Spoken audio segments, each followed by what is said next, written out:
Or anyway, you can see it's pretty much full of water. And to open it, I just want you guys to see that on the side here, you see that blue mark there? And there's a blue mark there. You follow me? So what I have to do to get this, to get the top off of it, is I've just got to reach. Let me just see if you guys are seeing what I'm doing. Okay, for me to open it up, I just got to pull, and it opens just like that.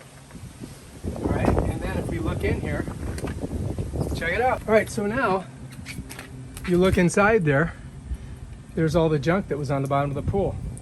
And then all I've got to do is just come over here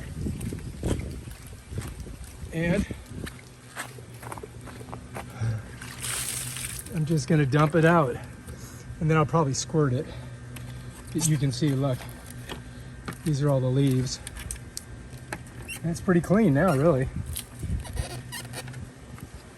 And that's it right there, bam. That's how you clean her out. Pretty crazy, right? All right, so you might even want to do this. And then a filter, same way, right? Just get her clean, just like that.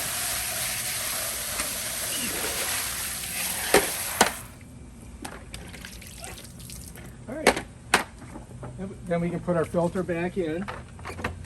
Okay, and then I just got to put the top back on. And all I do to do that is just put her right down on top like that. These side things hook in here. You see that right there. You just got to get that in there in the center, not too hard. And then once I'm there, I just push it down. And you can see it just lifts up. It's ready to go, and that's it. That's how you do it. That's pretty much it.